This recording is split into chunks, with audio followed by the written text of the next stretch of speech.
there was no role for anxiety anymore. There's no point in that. I really just decided to leave that behind. That was Sarina Mann, and we've got more from her in just one moment. But before we get started, we'd like to invite you to subscribe, please. Yeah, as a small business, we're always looking to grow, and those subscriptions absolutely massively help. So please do subscribe to our channel. And also feel free to leave a comment. Let us know what you think about the chat with Sarina today. She says some fascinating things that I think will definitely pique your interest. So without further ado, let's get going. And we'd like to share more from Sarina with you today. Thank you. Right, Sarina, thank you so much for joining us here on Digital Circus Live. Absolute pleasure to be with you, but we have to start at the beginning. That is the important part, starting at the beginning. And the beginning is, what are you trying to achieve right now? What is your focus and goals? Ooh, the focus and the goal. So I'm actually, I have quite a few parts of the business at the moment. The main goal is to share my message that everyone can become a confident speaker. So that's at the core of what I do, that confidence comes from competence. It's about learning the skills and demystifying this whole idea about public speaking. Sometimes you can think, it's something that you're born with. And my story shows that it really isn't, that I wasn't born a natural speaker at all. And I did have stage fright and a fear of public speaking, but I learned the skills. So I'm really interested in sharing that message. And I do this through my coaching. The other thing that I'm doing actually at the moment is doing a lot more speaking. So keynote speeches, this kind of thing. So it's something that's more of a separate business. I'm putting out a new website, this kind of thing. So it's those two things, the speaking and the coaching. And how does that align? So we're really big on the kind of the life aspect. So we get that as a goal. We're absolutely, and I think it's fair to say with a lot of our small businesses, those goals directly align almost with our us as people. So how does that kind of align with you as a person as well as obviously the business? Absolutely. And for me personally, I think a lot of business owners are the same. It's so important to do something that you find fulfilling and that match those goals. So for me, really, the moment that I overcame my own fear of public speaking, it wasn't just something where I could it wasn't a tick box exercise. Excel, public speaking. It wasn't like a list of skills like that. It was a real transformation.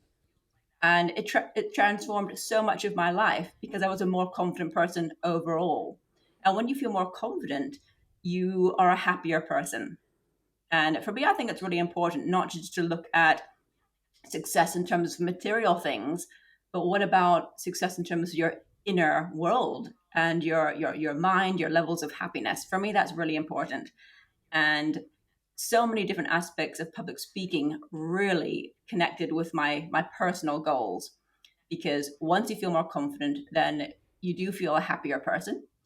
But also it appealed to my sense of fairness in the world, actually, because I thought, why is it that some businesses do better just because they're fine to go out speaking, and others who really have incredible talent, they really know their stuff, right? They don't get the business because they don't want to speak. So that, how unfair is that? Or what can be done about this situation? Or maybe you've got an illness or a disability, but you can still do your speaking in your own ways, whether it's using virtual tools more. So there's always a way to get your voice and your message out there. And that for me was an important goal, to help other people do that, to feel more confident, to have a voice. And I felt that was an important goal for me to have myself and to share with others. I think that, I'm jumping in before Emily starts here today. I think that's so true, right? We know so many small business owners even, who know how, know what they know. They have their zone of genius. They have their zone of excellence. And almost it's not a level playing field, right? It isn't a level playing field.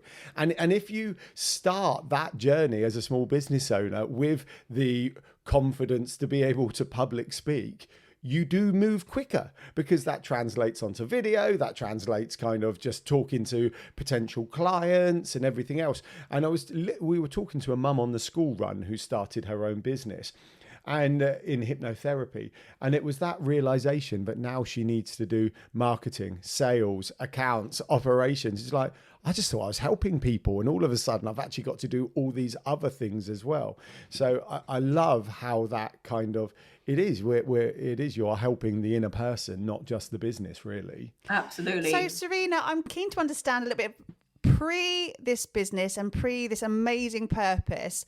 You studied for a PhD, did you not? I did, yeah. I did. So I was on my journey. Sorry, no, I'm curious. There's a bit of a, I'm very apologetic for that.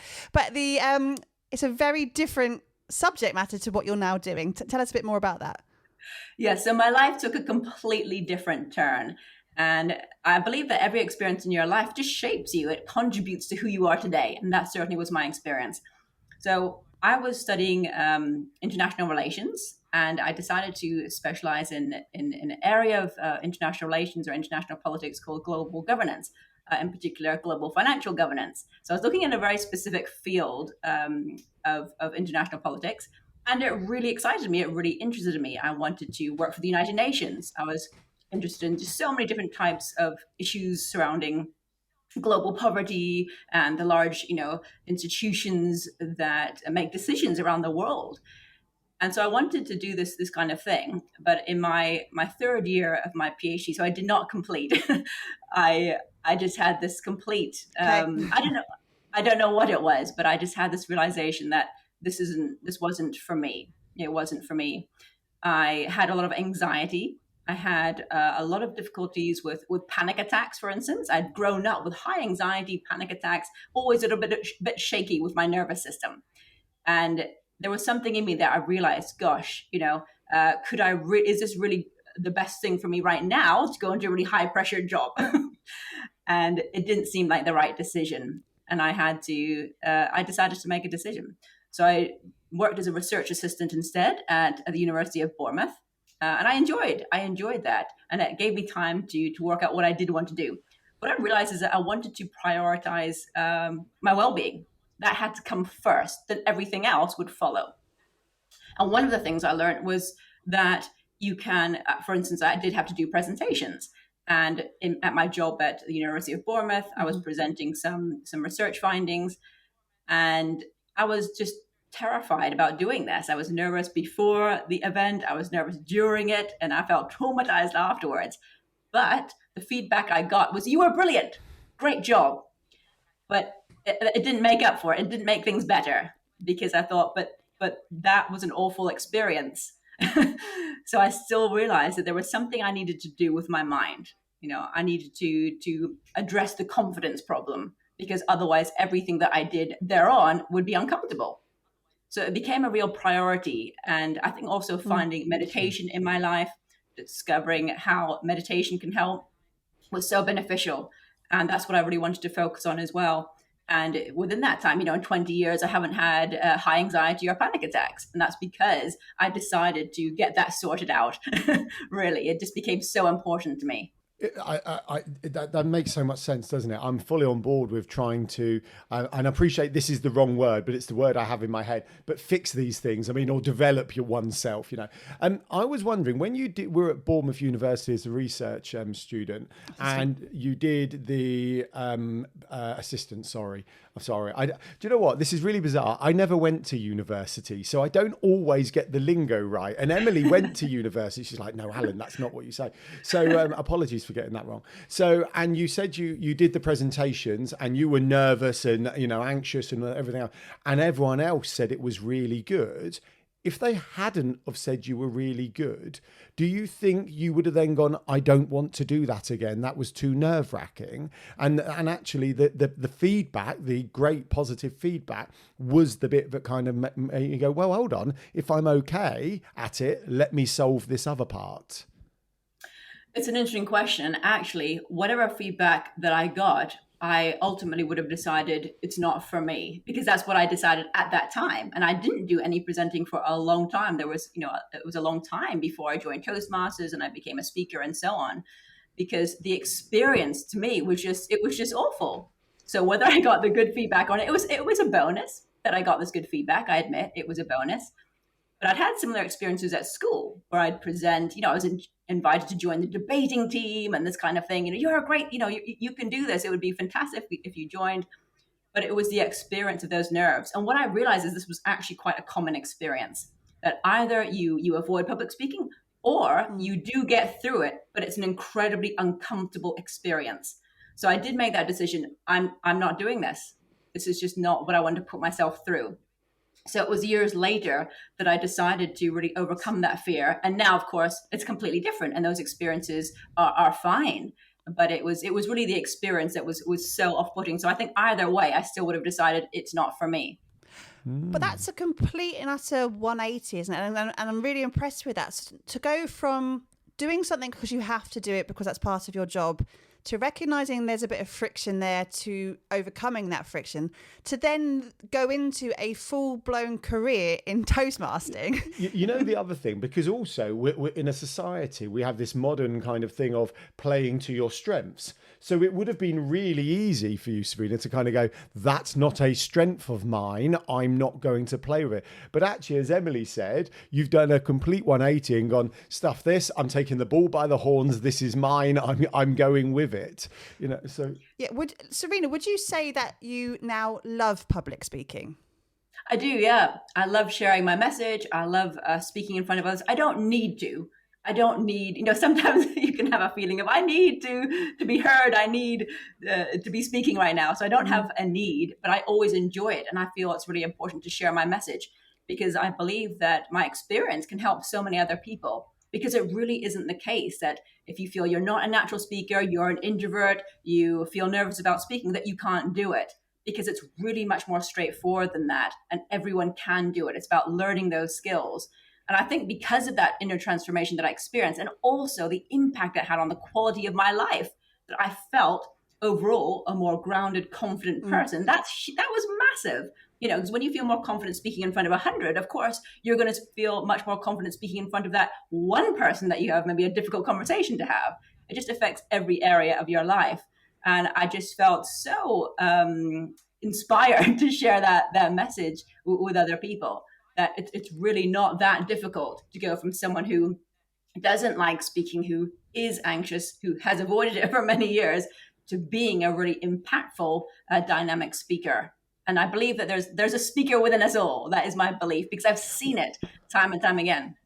So, okay, so let's go back into that kind of confidence part, right? So funnily enough, I was watching a video this morning. It was Laura Bean, Laura Robinson and Danny Evergreen, and they were discussing imposter syndrome and confidence. And Danny did this, and Danny's a mindset coach. She did this great thing that, well, hold on, you've got the confidence to walk across the room and you've got the confidence to make a cup of tea. Go back to when you were a child, you may not have had the confidence to walk across the room and you may not have had the confidence to make a cup of tea.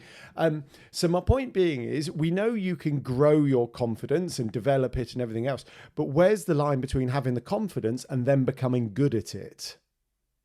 Yeah, absolutely. And that's why there are certain parts to it. The first part of my training is always about confidence. We start with confidence, and then it's about the skills. So for me, it's a process of joining those two together. I think what often happens is people learn very classical public speaking training, and I teach that as well. But what's missing often is the really deep work on the confidence, authentic confidence, not putting on an act, not sort of repressing or pushing away your feelings, developing authentic confidence, then adding the presentation skills on top of that.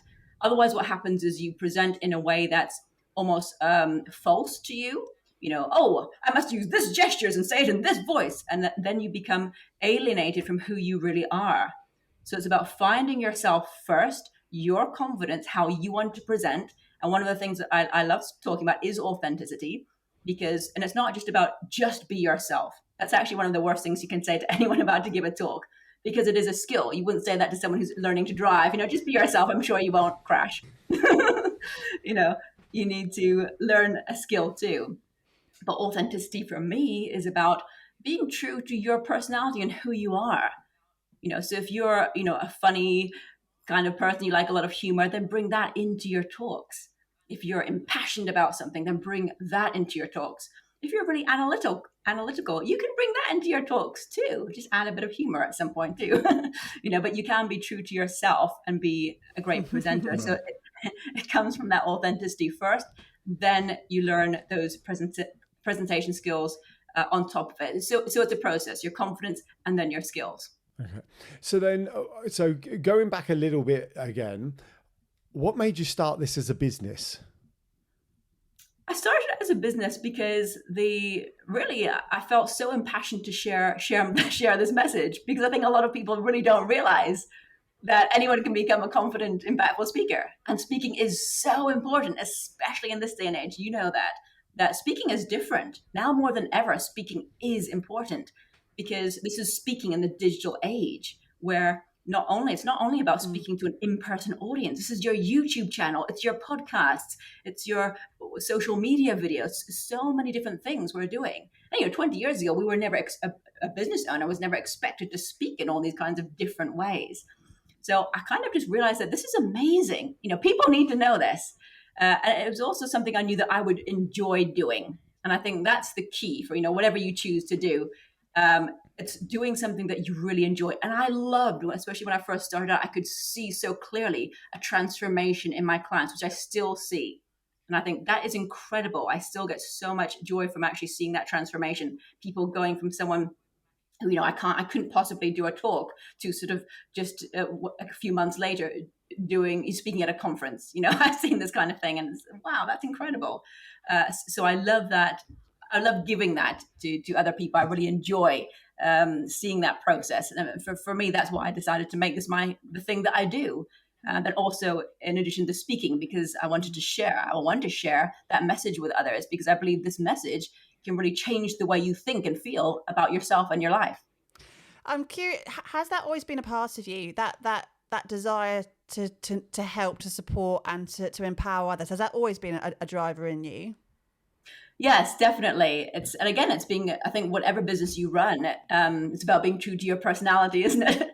And that is definitely a part of what I like to do. And it's part of my personality. And, it was even with me when I was doing my PhD, I wanted to help people. That was, sort of the motivation. And then later with the meditation, I was also teaching meditation for a local charity, helping people to find peace and find relief from difficult states of mind. And I love doing that. So with the presentation skills, it was just finding something that I really love to do, but something that in particular that I'd achieved myself. So I don't think you can ever teach something until, you've achieved it. You need to be that person who's overcome something. And interesting, that one. Yeah. Well, I find that interesting because I always use apologies for interrupting, by the way. I use the Olympic gold medal. Like, do you need to have won an Olympic gold medal to coach someone into winning an Olympic gold medal? And I always find it's quite, it's a 50-50 people's responses to that one, very much so. It's a really interesting point, actually, because the qualities of a coach are different to that of the Olympic athlete. So it's a really, really good point. And I think it does vary from situation to situation. Where it applies to me and what I do, I think, is if I'd been someone who was already a confident speaker, my message would have significantly less impact because I hadn't gone through the journey of being someone who feared it to someone who is now a confident speaker. So there wouldn't be much credibility. And in fact, when I do, start off with some training or whatever, that's one of the first things that I say, because people, when they listen to someone delivering presentation skills training, they start to think it's okay for you. You don't understand that I'm anxious. You don't understand I'm an introvert. You don't understand me and my situation. You couldn't possibly. And then when you start your talk by going, by the way, I used to be really anxious, feared public speaking, then that just creates a different type of listener. They're really listening at that stage. Oh, if you can do it, then I can too. So I think it does vary from the different types of things that you're doing. It does take a certain type of human being, though, to be able to recognize within themselves that there is that friction, that is that challenge for them, and then actually taking that next step to actually go, right, I can solve this. What was your logical first step in changing that behavior or changing that attitude towards your public speaking? Sure. I think there are quite a few things, actually, quite a few things.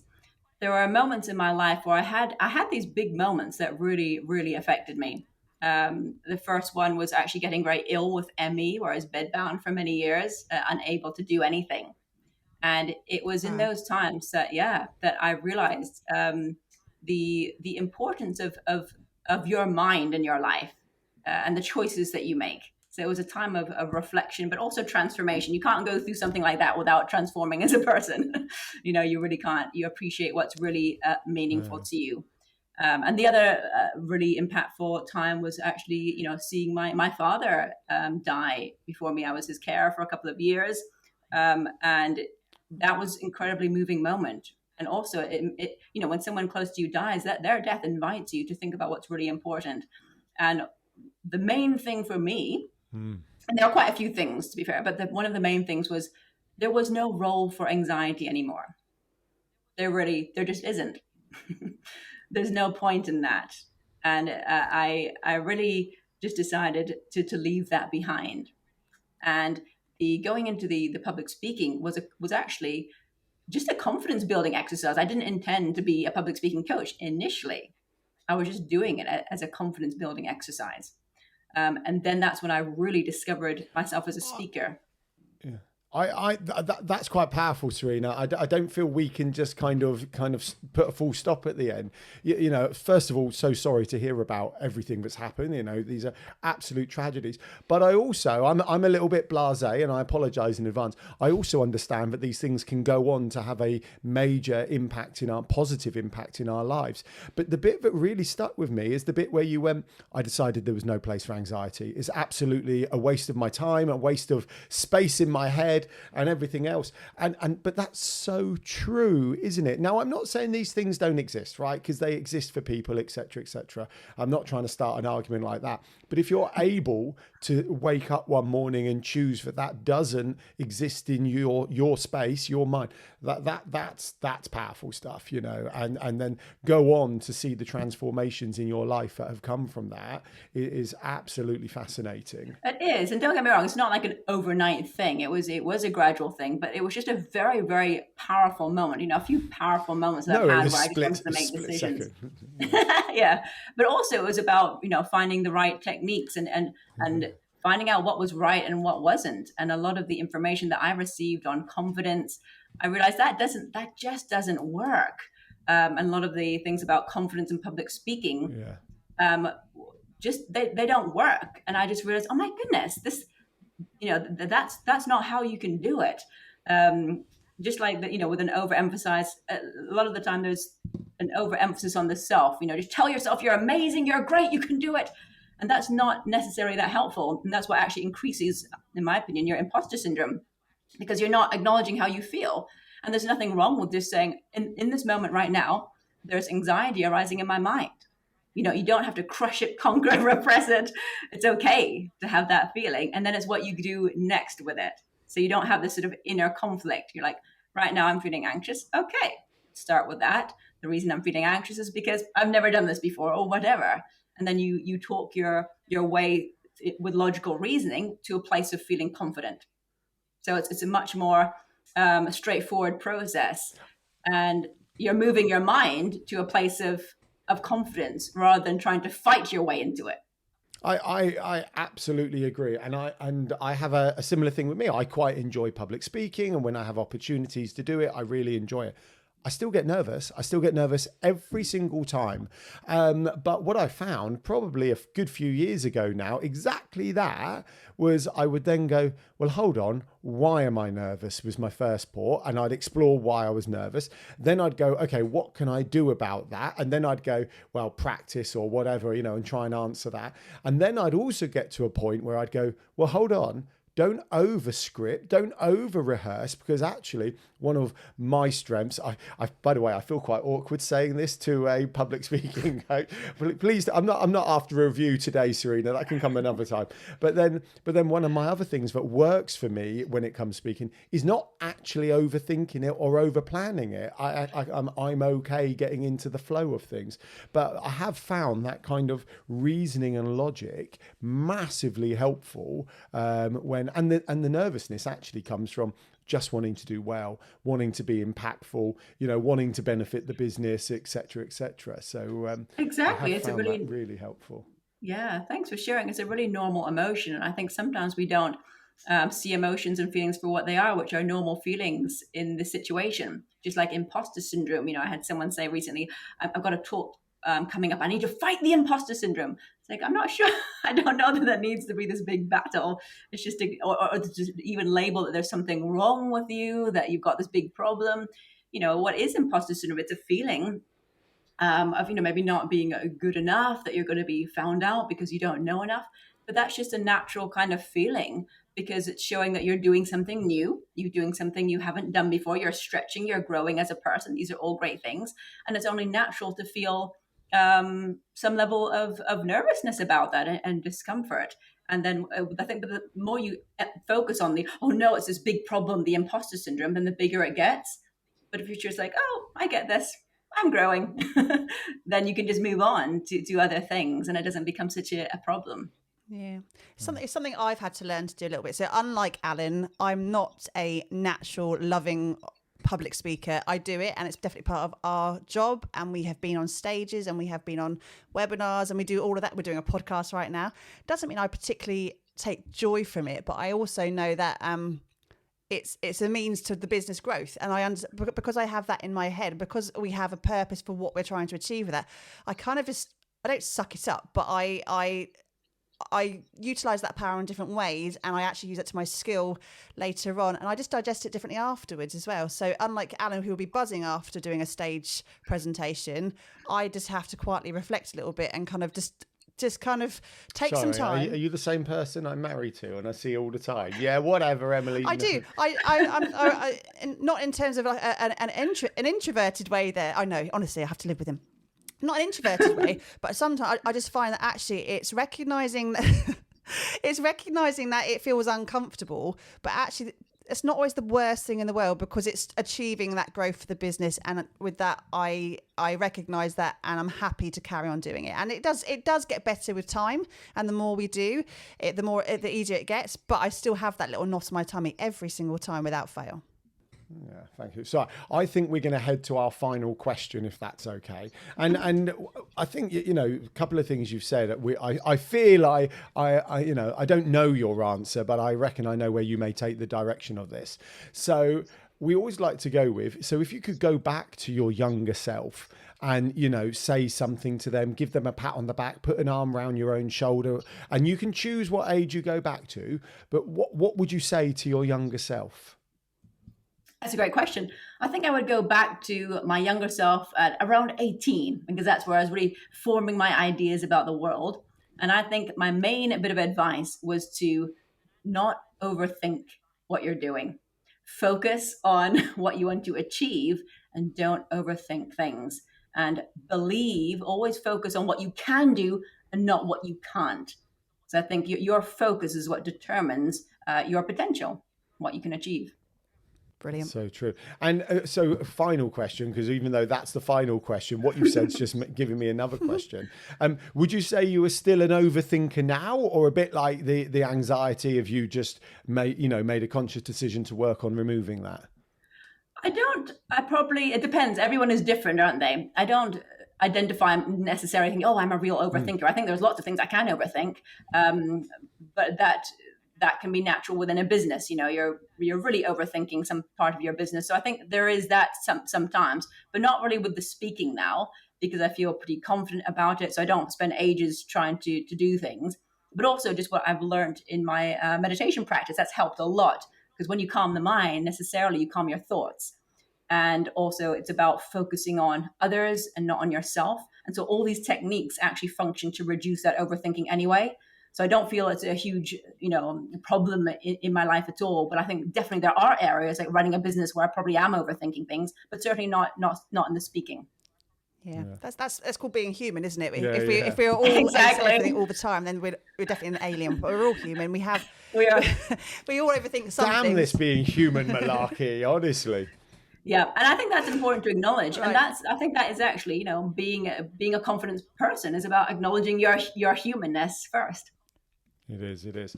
Right, Sarina, thank you so much for your time today. We've loved hearing about your life and your adventures and how and why you are where you are today. We always find it so fascinating. So thank you so much.